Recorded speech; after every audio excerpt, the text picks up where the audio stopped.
I want to thank you for joining us. For the last 12 weeks, we've been doing the COVID lecture series, and we've tried to promote how to survive and make the best of times through COVID. And we've decided to just move forward to instead of doing something every week, because I know a lot of people have been watching a lot of seminars.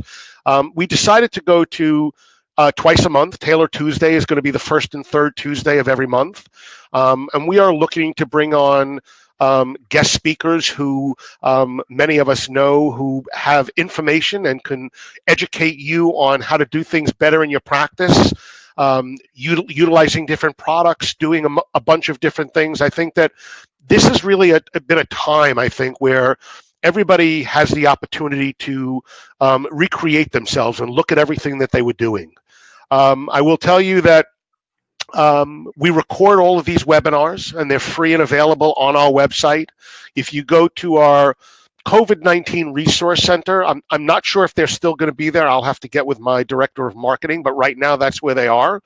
You can actually watch a video and or print out a PDF if you wanted to share it with your staff or do something, or there were some pearls that might be helpful for you to get out. So it's made there, it's available, and it's easily accessible.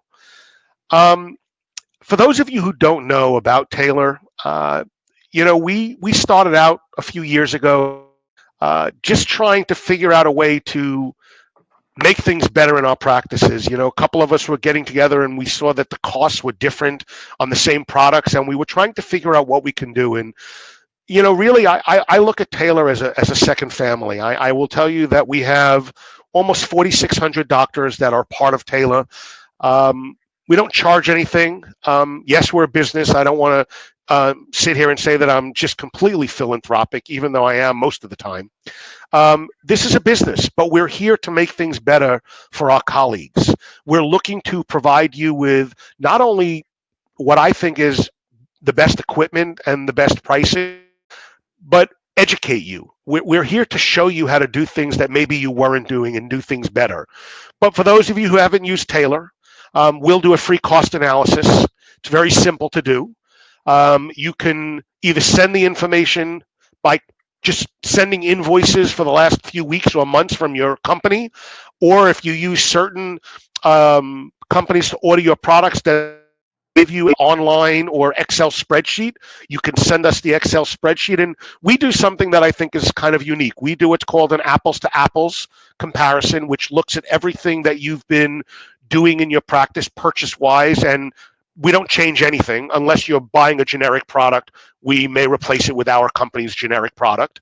And we do what I call apples to oranges, where we look at your purchases and we figure out ways that it's possible that you could save even more money by converting to a non-branded product. I will tell you that we average anywhere between 15 to 35% savings, depending on whether it's apples to apples or apples to oranges. And what I want to tell everybody, I remember the days when I looked at every catalog when it came out, and I bought from 5 different vendors because I looked for the best price on each line item.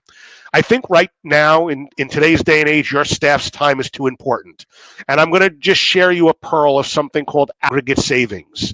When you look at something and you look at aggregately, and I tell you that I could save you 25%, by picking out 10 items that maybe aren't as cheap, is your time worth it? The bottom line is, if you had an aggregate savings of 25%, it's a lot of money.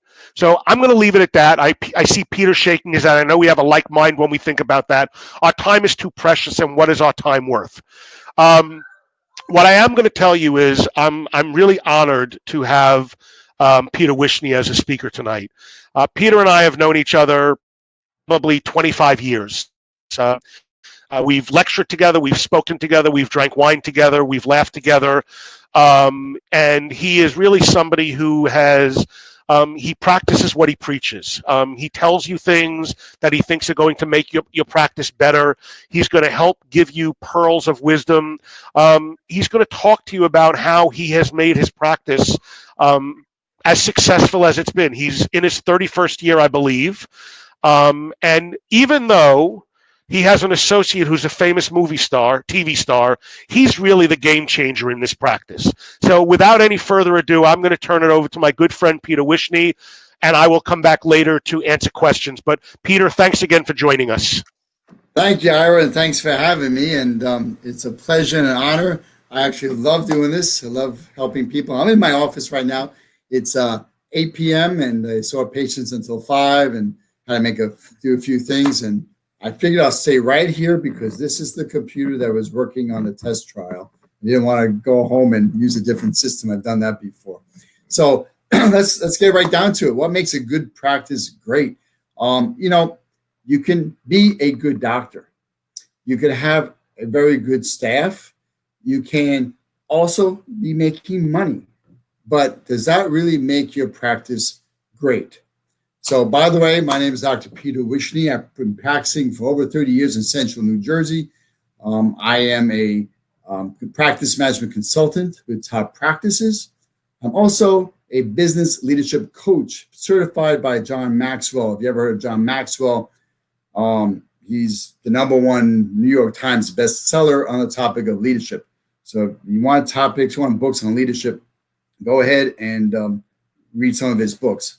Some of you might have my book that just came out in February, and that is the Podiatry Practice Business Solution. So thank you for purchasing that. And also just started writing my second book, which is on leadership. So, what really makes a practice great? Obviously, it's going to be having great staff who are consistently being trained. You have protocols and systems that are actually written down. And here's the key. We just talked about me being a leadership coach. It is your ability to be able to lead your team to actually make decisions on a daily basis with or without you, based on the mission and the vision that you have composed with your staff. So they actually are deciding things during the day. The decisions they have to make during the day are based upon what you agree upon should be the #1 thing. And the #1 thing should be actually taking care of your patients. Let me go to next. There you go. Excellent. So to actually have a great practice, you actually want to work on your practice, on your business, not in it. You need to be the CEO of your organization. A lot of us like to, we're doctors. We love the doctoring part. We love taking care of our patients. We want to see our patients. We want to go home and that's it. But that's just a definition of an associate. And if you are an owner and have an associate that treats the patients really well and is a great doctor and does his or her job from 9 to 5 or 10 to 8, and they go home and that everything is done that you ask of that person to do, you have a great associate. Simple as that. Don't expect them to do more than that. Don't expect them to be an owner. Okay? Expect them to become a better leader. I'll explain that in a second. But your job is to be the leader, the CEO of an organization. So who basically has more money? The owner of the restaurant or the chef? Now, so some people own the restaurant and also is the chef. And so they're doing the cooking and also doing the business aspect. You need time, and I call it the Rainmaker Day, time to actually work on your practice and become creative and think of new ways, especially in this pandemic time. How did you make your practice better during this time? And if you were like in woe is me kind of state of mind and you had a poor mindset, your creativity, the creative mind was not available to you. It's only available when you relax and you want to make things happen. A patient said to me today, like, how do you feel coming to work every day? Are you nervous? You know what? We take the precautions. We have a job to do. I don't even think about it because as long as everything's in place, my job is to take care of the people in front of me. So let's start with protocols and systems because a lot of you don't have that. And during this pandemic was a perfect time to write down everything that you needed to do. Everything that everything you're doing in your practice, you need to write down because one day you might take off. have a vacation, or you might want to retire, and the next person needs to know how you made that business successful. How would you like to have, like I have, an associate that brings in $900,000 a year prior to being a TV star, as Ira said? And that is because he will tell you, when I hired him, and I hire every associate, which one is starting for me in a couple of weeks, here's the protocol manual. This is what I'm expecting you to do. Can you follow this manual for at least the first 6 months? And after that, if there's something else you want to add or subtract, we'll discuss it. But right now, I'm hiring you because I put together systems that work and make me money and make the organization money, so I can hire you. If I wasn't making money, I couldn't hire you. So if you speak to one of my associates, they would say that, they were skeptical, which is fine. But he followed everything, and that's what he did his first year. That's what he brought into the organization. And that's based on knowing your protocols and systems and following it. How would you like to have more time, more vacations? A great practice is one where the owner actually works less, makes more, able to make more money with less time. And your practice has only one purpose, and that is to give you the life you so deserve and so desire. You went to school for 4 years, and then you had a residency for 3 years. I keep on reminding all the podiatrists and all the doctors out there, you worked hard and deserve every single penny that comes your way. So when you're afraid to ask your patients for money and afraid to actually provide services that make them better, but at the same time makes your company more money, think about it. Think about all the hard work. Think about your freshman year, your first year of podiatry school, and working your butt off. And tell me how many people can do what you do. Tell me how many people can go in and fix an ankle fracture in the OR, okay? And if everybody could do it, then you wouldn't be worth your value of the income that you should be making. So you have a special art. We all have a special art, and something that a lot of people can't do. So you deserve that time. You deserve the practice you so desire. So how do you get it all is by planning and thinking and being creative. And most men would rather die than think. Many do. We don't live sometimes intentionally. There's a book called Living Intentionally by John Maxwell. And it might be where you're planning your life out every single day and every single moment, where you might not have the flexibility that you think, but the only way to have a flexible schedule in life is to plan almost everything. Plan the time you're gonna exercise. Plan the time you're gonna be with your family and be present with your family. Plan the time that you're going to work on your business. And then when you see patients, think about it. Have intent of listening and what you want out of that relationship between you and the patient, you and your staff, having staff meetings, all these little things that actually you think might not bring in money, like these meetings with your staff, actually bring in a lot of money. Having the energy to spend with your patients all day long, it takes a lot of energy to think and listen to some of their complaints and get them better. But it starts off with you, by you living intently with your health and your exercise, eating right. Relationships is important, so you don't feel that you're leaving someone out in your life.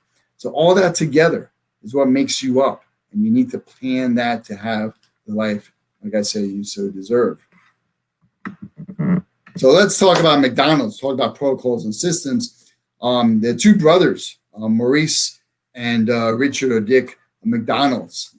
Back in the 50s, they opened up a little hamburger joint in California. This hamburger place got so popular that people were like standing online for a long, long line. There was a long line waiting to get the hamburger, shakes, and fries. But one day, a guy named Ray Kroc in Illinois heard about this McDonald's. He was looking for a business to actually purchase, and he heard about this great hamburger place, and he drove all the way to California from Illinois. He got there and he saw this huge line, and he thinks, well, it's going to take forever to get this hamburger. Lo and behold, he was surprised how fast this line moved. And when he got there, he ordered the 3 things on the menu: a hamburger, French fries, and a shake. And he was so amazed how quickly he got his order. So amazed that he needed to sit down with these brothers and figure out how are they doing it. So they arranged a time to sit down and show him the insides of McDonald's. There's one person manning the hamburger station, one person manning the French fry area, and one person doing the shakes.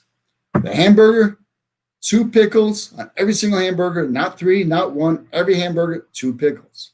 $2 of ketchup. They have a machine, automated machine that squirts out $2 of ketchup, and that's your hamburger. French fries, a time, the exact time, every single time to get the exact crispness of those French fries. And that's how they developed these systems. They got the burgers out, the fries out, the shakes out really quickly. And that's how they could serve more people, made the systems really simple where anybody can learn it and make more money. And that's how systems work. So he was like, wow, this is great. We need to put hundreds of McDonald's throughout the whole country. And the brother said, Ray, hold on for a second. We have tried that. We opened up another McDonald's in Arizona, and it didn't work. It fell flat on their face.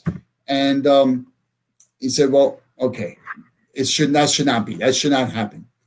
And Ray figured what was missing. And what was missing was that to have a person that everyone is accountable to make sure all the systems and protocols are followed to the T. You've heard so many podiatrists, let's just use podiatrists, that's who we are, say, wow, this is great. I have a great practice. Let's open up a second office and a third office. And it should be easier, but sometimes it's not. It's because you have to have a key person, like a key manager, coach in each organization that has a reason to follow your systems. Because you go get a doctor who's fresh out of residency, put that person in your new office. If you're not there overseeing that doctor, making sure all the protocols and systems are followed, it probably won't be, because they're going to end up doing it their own way. And that's just human nature. But if you have someone train this person and someone says, hey, this is what you need to do, who's making sure this is being done the exact way, and that manager, that person of that, who's in charge of that practice, or that location, has skin in the game. That's how they have to have skin in the game. They have to be like in McDonald's. If you don't follow the exact protocols, the manager gets fined. And after a while, they'll take that franchise away from that person. So the same thing here. You have to make sure that systems and protocols are followed. And you can do that actually by being there. I do that in my other office. That is knowing your numbers and seeing your graphs and making sure things are being in place and having meetings. Okay, so benefits of systems. The process consistency. I am the CEO and the president of Family Foot and Ankle Specialists, not Dr. Wishnie's office. My marketing, my advertising is all Family Foot and Ankle Specialists. It's not even Dr. Schaefer's office, who's of the TLC show. It is our office. And when people call to speak to and want to see the famous TV guy, and he's not available, anybody can see this patient. And we make it known to the patient. And the patient's okay with this because we all basically follow the systems put in place. And so it's like you're being treated. The only difference between myself and another doctor is the stupid jokes I tell versus what they tell. And consistency is the key, because it also makes it easier for your medical assistants and your whole staff. Imagine if I wanted, Kenalog in my syringe and someone else wanted Celestone and everybody wanted something different. It's so confusing for your assistants. Make everything the same, and you have to tell your doctors from day one, this is how we're doing it. And that comes from you, owner, CEO. It's a training tool. You have now a training manual that you can train everybody the same exact way. It's a beautiful thing. It makes life easier. It definitely, like I said, like McDonald's, it increases your revenue. And it's a foundation for improvement. Like when something is not going right, you just can go through your systems and look at it and go, we left out this ingredient. This is why we're not doing so well in this area of our practice.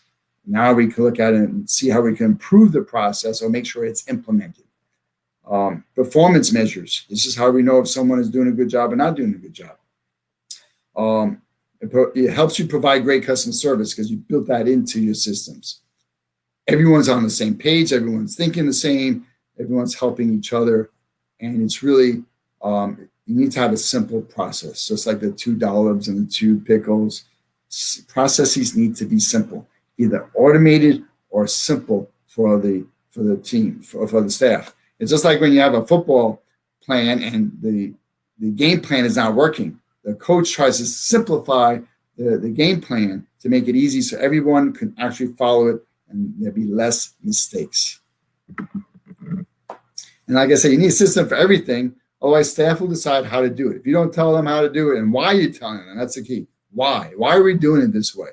And always it's the answer is it's the better way for the patients, and it's also better for you. And so remember, your goal is to actually have more time. Okay. And time is huge. Time is so valuable. We undervalue that. Let's have an example here. You're on vacation and one of the treatment chairs break. And you don't want to be disturbed. You want to be disturbed while you're on vacation in Hawaii. Your staff calls you and says, the treatment chair broke. If you do not have a system for this instance, then you come back to your broken chair. So if you come back to your broken chair, you have a treatment room that is not being used now for a couple of days. So you need a list of frequently called numbers and the list of emergency numbers, and which one of the numbers is the chair repair guy. Call the chair repair guy up and let someone be in charge of it. You get a quote. In our office, we have a system that says if it's under $200, go ahead and just fix it. I don't need to know. And this is exactly what happened in my office. I was away, came back. I didn't even know. They said, oh, by the way, Dr. Wishnie, this was 2 days later. Your treatment chair in room number 3 wasn't working. And I called up the chair repair guy, and it cost like $100, and we paid him, and you have a chair. And I said, fantastic. At the beginning when this happens, if you are a micromanager, I'll tell you how you will feel. You feel like your staff doesn't need you. But then you have to sit back and realize that is the definition of a leader. You empowered your staff to make decisions. And even if the decision is not fantastic, you don't yell at them. You don't get mad at them. The fact is they were taking initiative. And they're not going to be perfect. They're going to make mistakes. But perfect will kill you. Financially, because it'll slow you down, but also physically and mentally.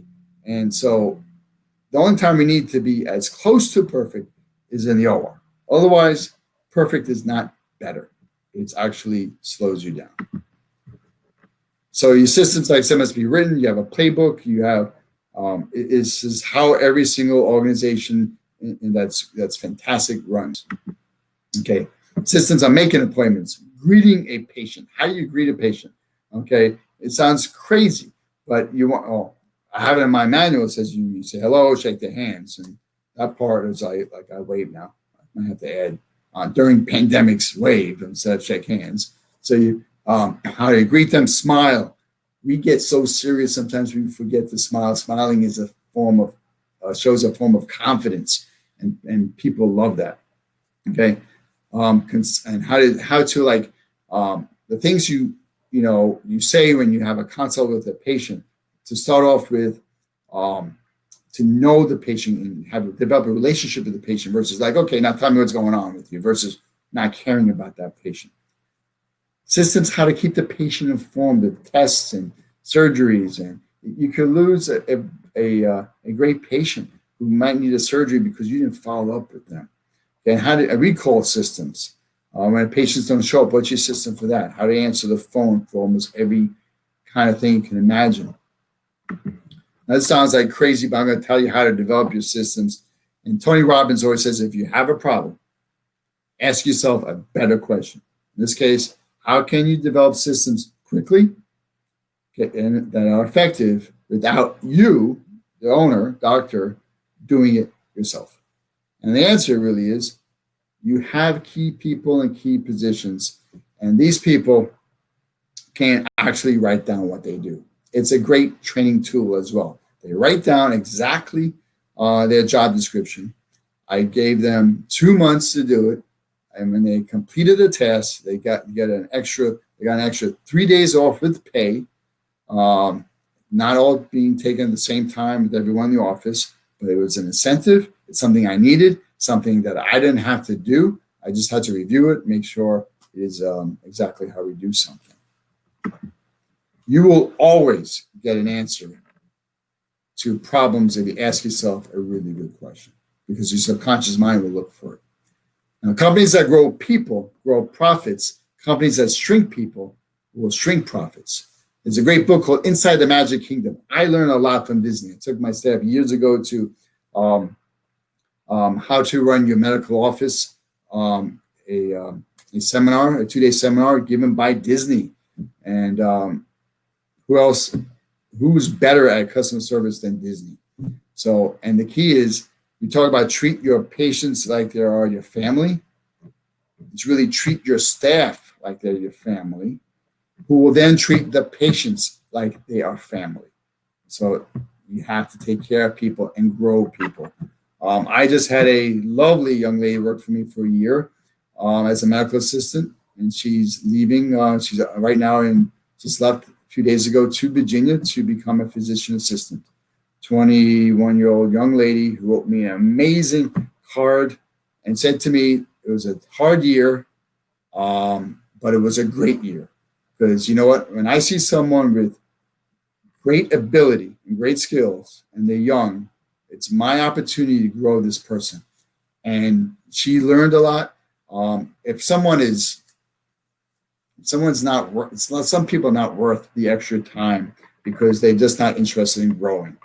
And maybe that's the kind of person you don't want in your company. But she is great. And I've said to her a few times, if you think I'm hard on you, wait till you go to PA school and go through your rotations. And so I wasn't like nasty. I was just like, trying to get her focused. At the beginning, she wasn't really focused. I got her to focus and concentrate and realize her importance to the organization on a daily basis. And then she started making decisions on her own. She was anticipating like a good medical assistant does. Training. Probably the one thing that I think a lot of us don't find the time to do, or might not also see the value. But you will know that you probably all have a great staff member or two that does everything fantastic. But one day they do it. Excuse me. They do something different. You don't know why they did something different. You said, like, Mary, how come you're doing it this way today? You said, what are you talking about? This is how I always do it. And you know that's not the case. You know that she has done it the way you taught her, day in and day out. Because during certain times of the day, when it gets crazy in the office, they're going to end up like tweaking things to make things, and I wouldn't say necessarily easier, but actually where at that moment they feel they're helping the patient quicker and better. But cutting corners sometimes will get you in trouble. And that's when you need to review why they have to follow the process. A lot of times most of the time, it's not the individual is the problem. It's the processes are the problem. You don't have enough staff. Biggest problem in our profession, we don't like hiring people. Doctors will say, when I grow, when I see more patients, then I'll hire more people. It doesn't work that way. If you graph everything, if you graph the number of patient visits every week, and 1 week goes up and then goes down, it goes up and then down, it is because you have a lack of staff. That if you had another staff member to help you and assist you, you will see a steady incline. It is huge. And the worst case scenario, which never happens, but the worst case scenario, you hired someone, you ended up not needing this person because you have too many staff members, you can always let this person go. I guarantee you there's a place for this person. Never ever had to do that. Hire an extra person and then say, oh, you know what? I don't really need you. Okay. So you have to have an employee manual for every single employee. There's a list that every employee needs to know: how to open, how to close, how to use every single machine. Individual processes that every single staff member needs to know. And then after they get trained, we give them a test before, like the front desk person or the MA can like do their job live and by themselves, we have a test. It's a written test. It's a 150 question test. And if you actually have my book, you can go into the link that's in the book. I think the test is there. Not, I could send you a copy of the test for everyone. But it's a test, and you can test everyone and see what they know and what they don't know. And when they know and they're ready, then you say, now the front desk is yours. And then monthly, at least every 2 months, retrain your staff and using that same test. You will find it'd be amazing. It's just the things that get dropped off that you didn't realize are getting dropped off would be very helpful. Great leaders create and communicate a vision that's acted upon. That's the key. That's the key to your freedom. When you actually teach others to lead and make decisions based on a vision that you set forth, now you have freedom. Not until then. So the things they need to know, your vision statement. My vision statement for the office was based upon a group effort. When we had a meeting, put everyone together, and we put together where we want to go. Of course, I am actually know where I want to go. I'm the main leader, and where we're going to be in 2 years, 3 years, 5 years. And you need to share this vision because people, they don't want to. They want to work for a company that wants to grow and they want to feel needed. So they need to know what your vision is. Essence, how you want your patients and your staff to feel during the day. And think about it. What kind of feelings, emotions? Because it's emotions that actually where people will continue to come back to your practice and buy the laser treatments and the orthotics and things that are not covered because they have a good emotion about you and your company. And mission is what we must do and what we stand for. And we won't, like if someone's rude and nasty to our staff, I won't stand for that. It's time to say goodbye to that patient. Okay, so we have the entrepreneur, which is the CEO, and the new age entrepreneur is a coach who leads, but not managers. Even managers should not be managers; they need to be coaches. So we have managers, we have leaders, and then we have leaders who are coaches, which I'll explain to you. So the major difference lies in the activities and actions. Leaders who do not coach are not proactive. They'll hire good people and let them go. And what this mean by this is like they get let's say a office manager who's been working in another podiatrist's office for 30 years. And you assume that this person knows the job the way you want the job to be done. And you say, okay, I hired Michael Jordan of the office managers. Here's your desk, go ahead and do your thing. Okay, they were very smart, you hired a good person, but even a Michael Jordan, okay, needs to be taught how you want, what the game plan is and how you want things done. So leaders who are coaches get involved and lead the team to achieve the goals of the organization. So just because you're the leader and say have more time, to get more time, you need to coach your team to exactly the end result and how this is the end result. This is how you get this result. Okay, and this is our training method. And then you can have your department heads or your administrator, and they can then get involved. That's your leaders. I call them leaders. They're not vice presidents or anything, but they're not managers. They're leaders, and you get them to train the other people below them. So coaches do not micromanage. Managers micromanage, especially small managers. That's why I don't like the word manage. You're just managing the situation. Every time I had someone called a manager, they walked around to find out what is not working versus what is working. And you want to focus on what is going right, not wrong. So you hire good people.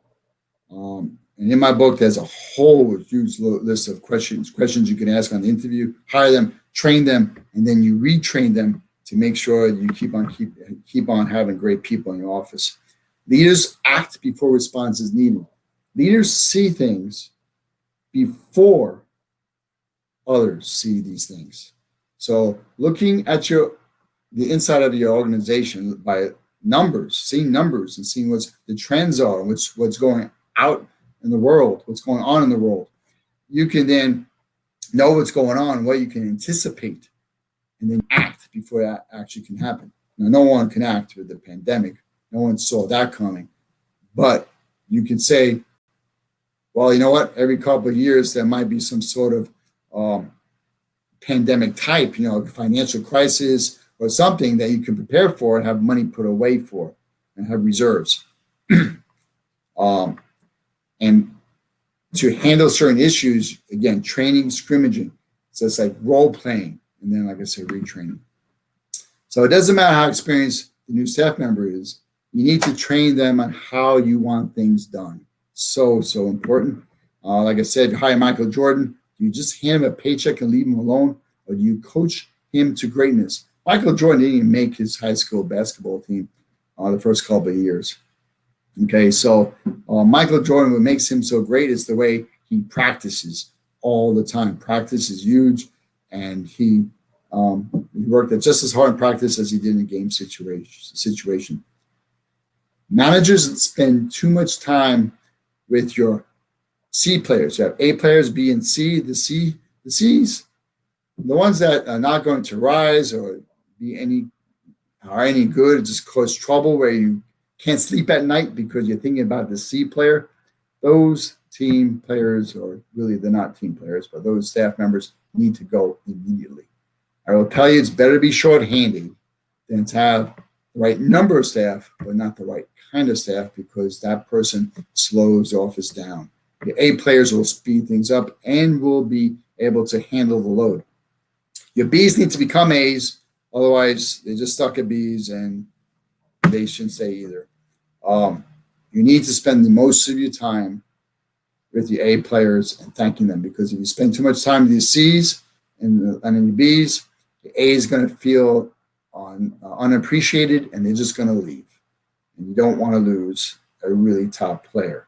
And a guy named Dan Kennedy said, he's another author and just a guy, marketing guy, if you have two nightmares in a row, okay, about the same person, if you have nightmares about this one specific employee 2 nights in a row, it is time to let this employee go. Everybody has to practice in scrimmage. Leaders who coach will empower their team to take control. Control means giving the person knowledge and confidence, which will lead to responsibility.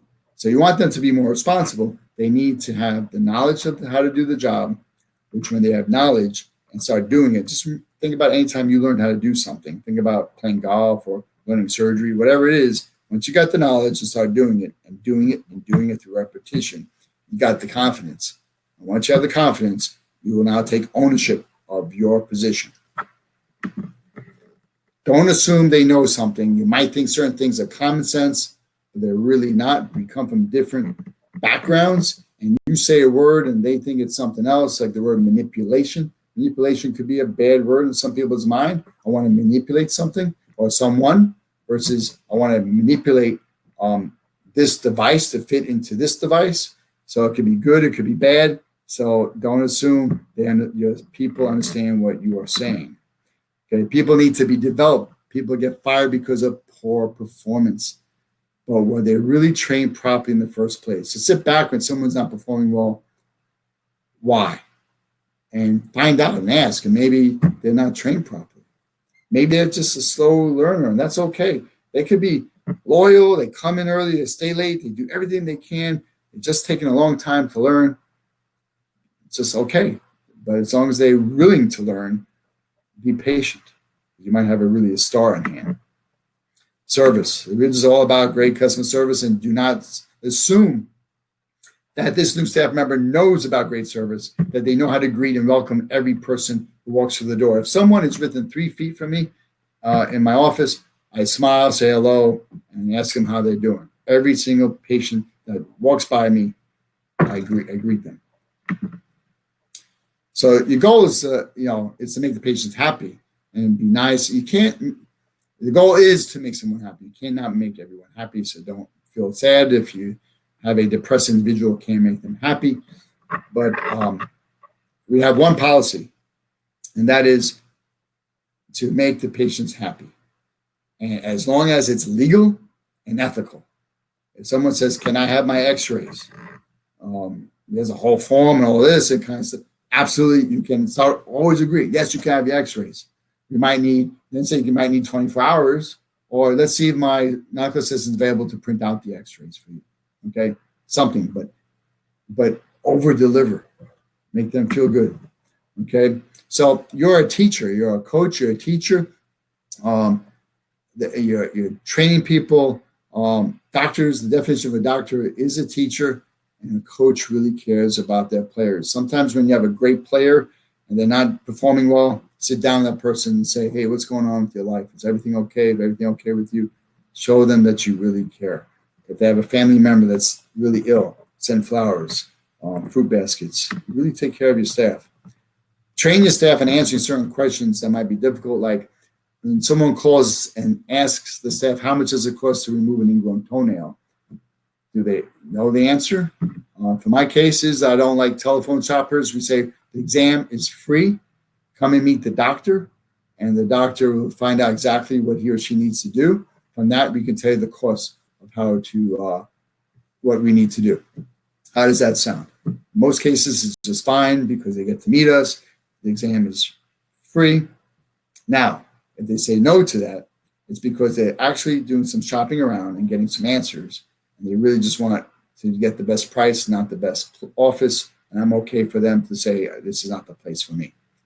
Now, what's the difference? Train your staff to know the difference between a deductible, family deductible, individual deductible, a copay.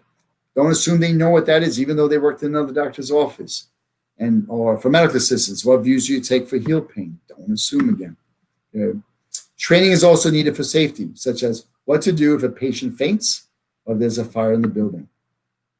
The key here is this: when you give the staff knowledge and you train them appropriately, and you give them responsibilities to make decisions, their job now is to be accountable to you. If you ask them to do something, they need to respond to you and say, "I did this.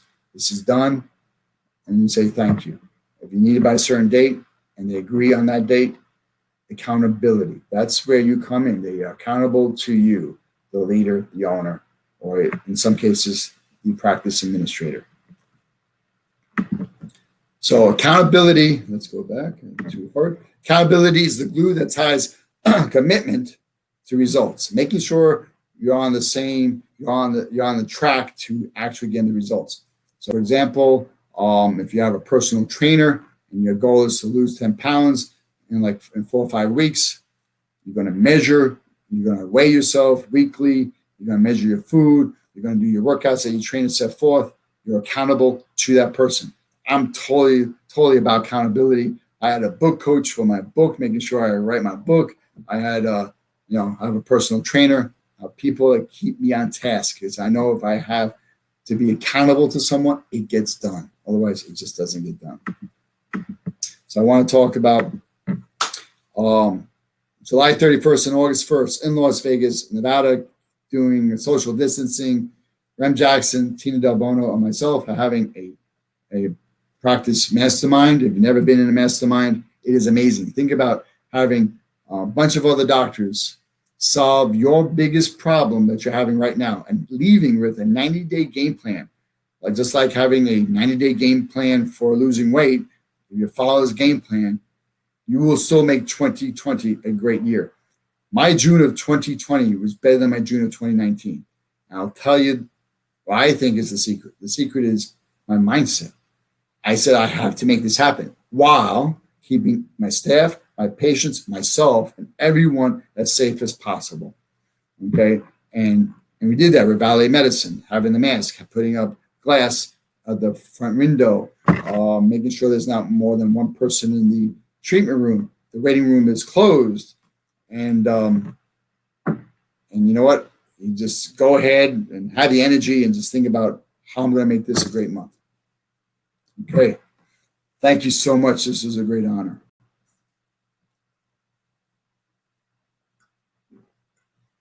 Ira, that's it.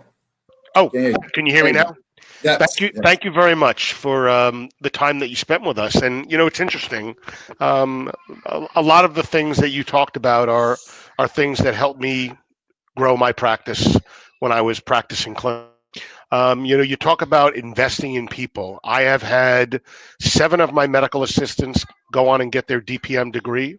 My personal medical assistant joined the practice 2 years ago, and I've had 22 of my staff go on to nursing school. I've always been a believer of promoting education and promoting growth. I think that when you do that, it makes for better employees and it makes people have a better interest in your practice. I think if they see that you have for the patients, that's really critical. I think that's really, really important.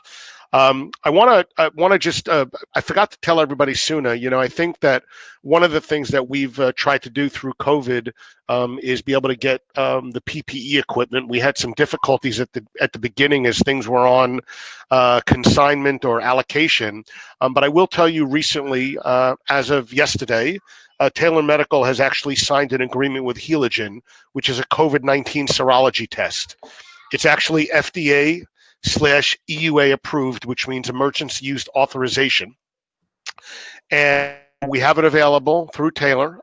We're suggesting people use it as just a semblance to get back to life, the normalcy of safety. This is not something that we are promoting as a financial generator. We were able to negotiate some really good pricing on it. And so I can tell you that it's a great screening tool. It is not a 100% surefire method, but it is approved, reviewed by the FDA. There are no serology tests that are FDA approved. So for those of you who are interested, you can reach out to Talar Medical and find out about the Heligen COVID-19 serology testing, and you can use it for your patients and for your staff to try and give everybody that comfort and feeling of safeness that they need. And by the way, Peter, send us that test for your staff, and we'll have Siobhan put it on the website. Got it. So I'm writing down right now. So one question that I have. I know that you're pausing. You pause. You're frozen. It's period where you are getting to the point that you're ready to let the patients work on their own and do what the employees work on their own and do their job that you expect them to do. Just ask the question again because you were frozen for a bit. Okay, so what I was saying was when you said that you have a test that you give your employees that you have them take before they start working. How much time is put into the training prior to them being eligible to sit for this exam so that they're capable or you feel that they're competent enough to be able to do the? Right, gotcha. So the answer to that is all depends on the individual that you're training. Like I said, some people need slower learners.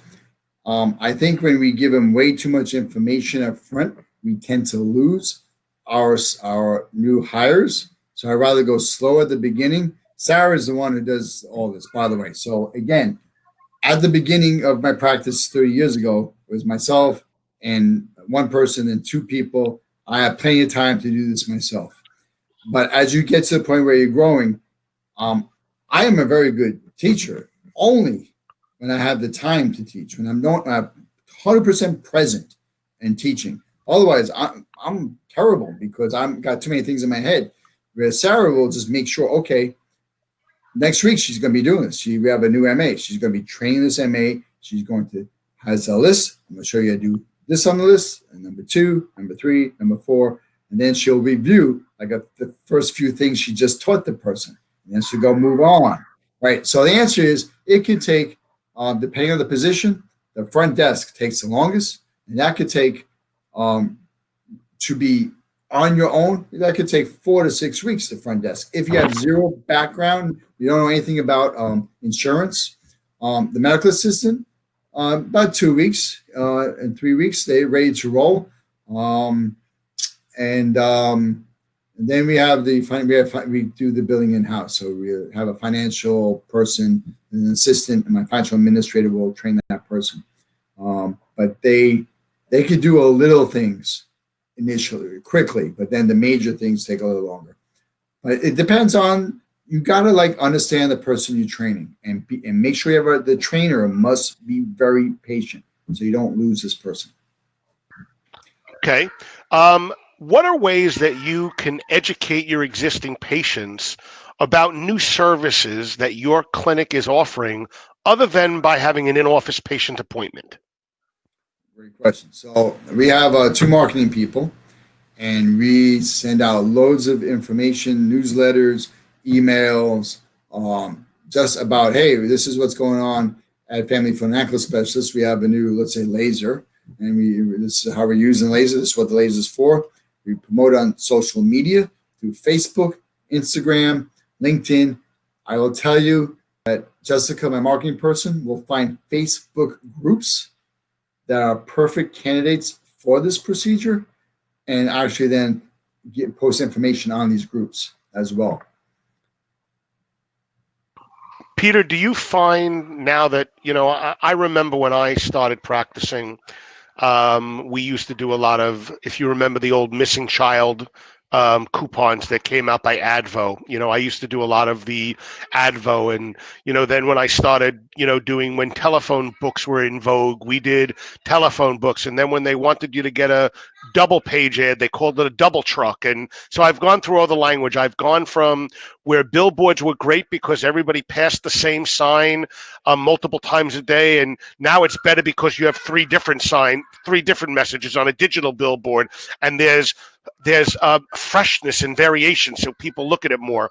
But do you find value in digital channels like social media? What is now with the environment today, in today's business market environment?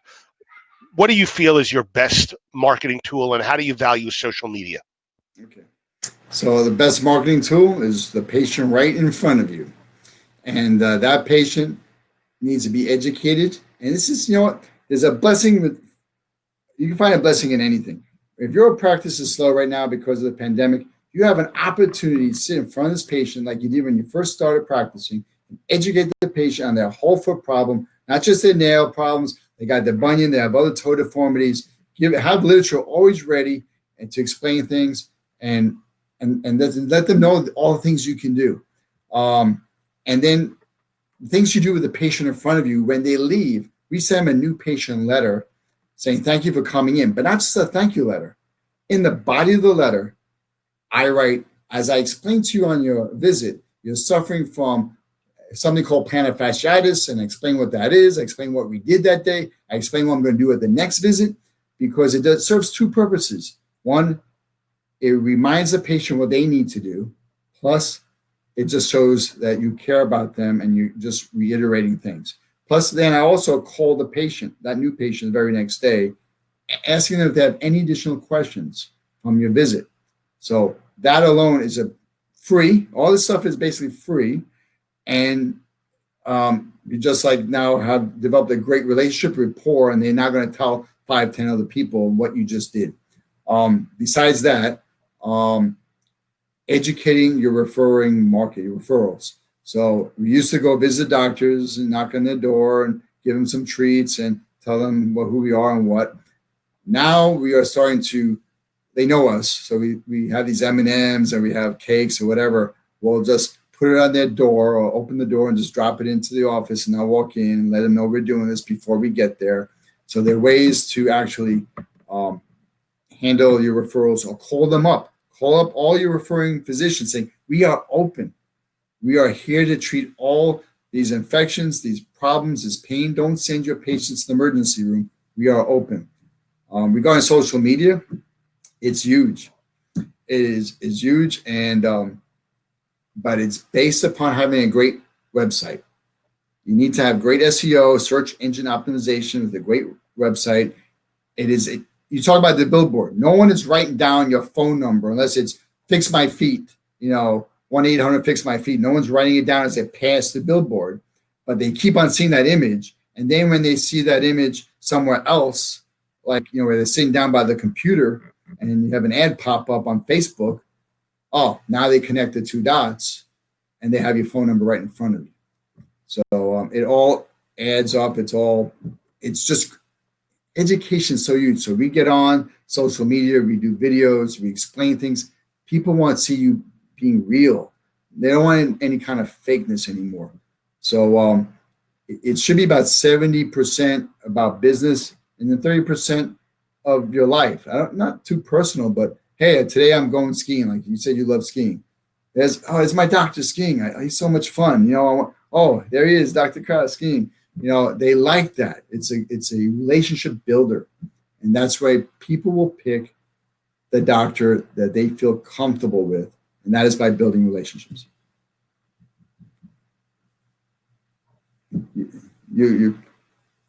I know you're a big promoter of supporting and promoting your staff and rewarding them.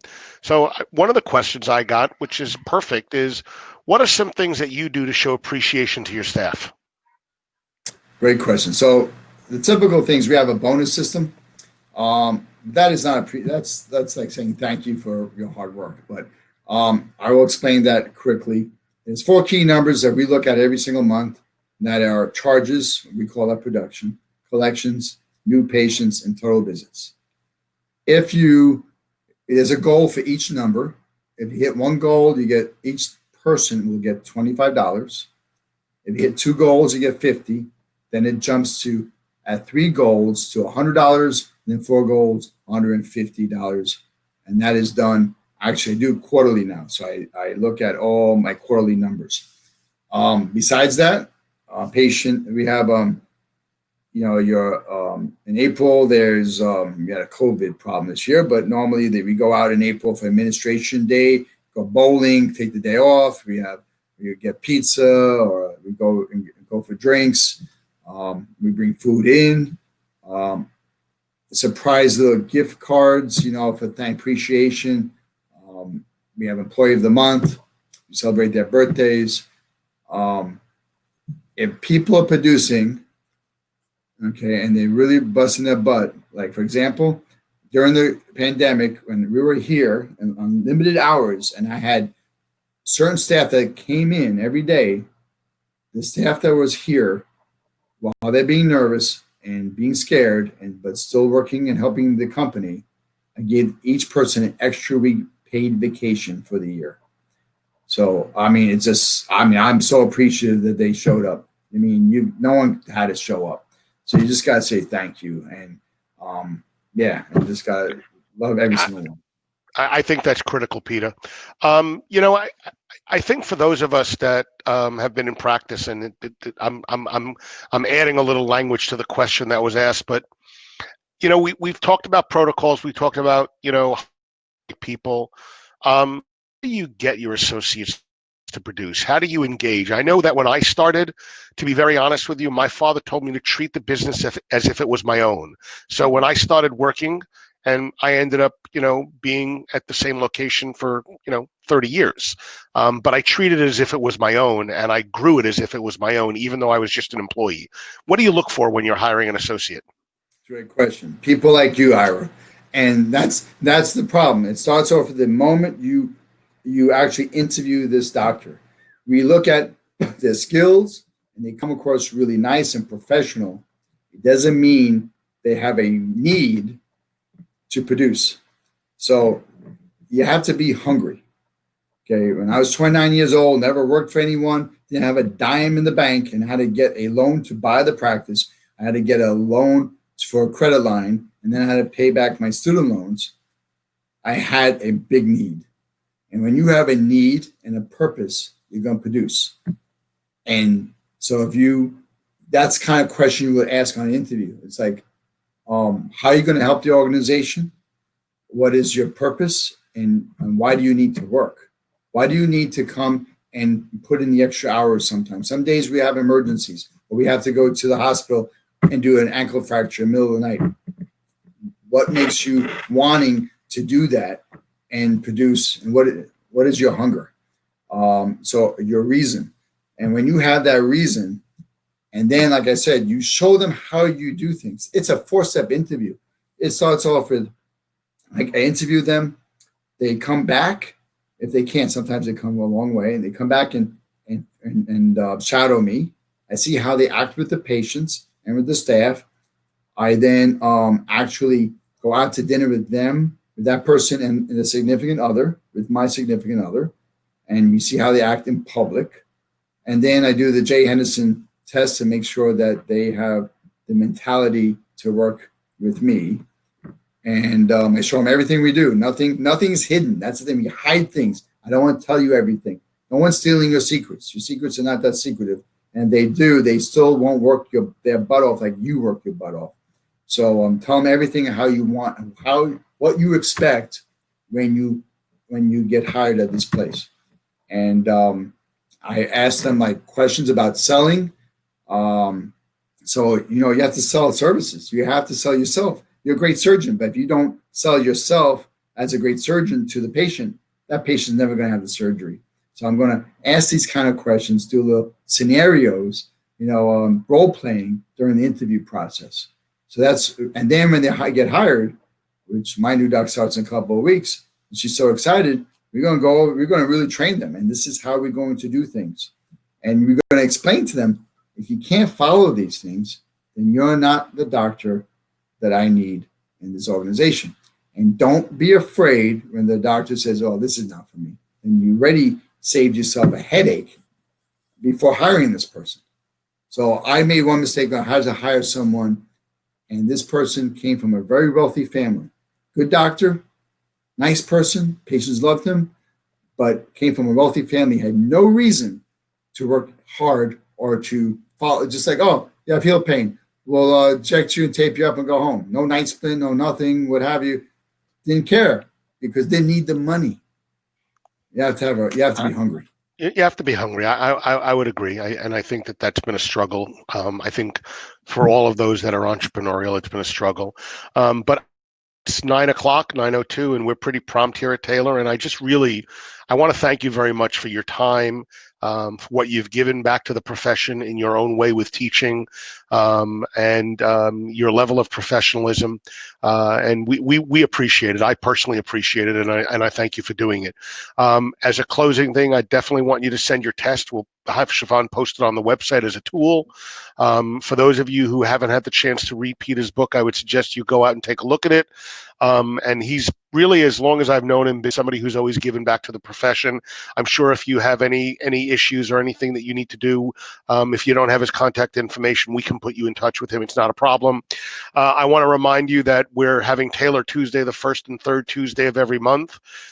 In 2 weeks, we'll be doing a seminar on the use of amniotic biologics in the treatment of musculoskeletal conditions. It should be a very good lecture. And I want to remind everybody about the Heligen COVID testing. I think that this is an opportunity for you to promote safety, coming back to work, feeling comfortable for patients and your staff. So reach out to Carla or Ashley and let us help you get some things to make your environment safe. And again, thank you all very, very much for joining us. Have a great rest of the week, and we'll see you in 2 weeks. Good night. Good night, Peter. Yeah, good night. Thank you so much.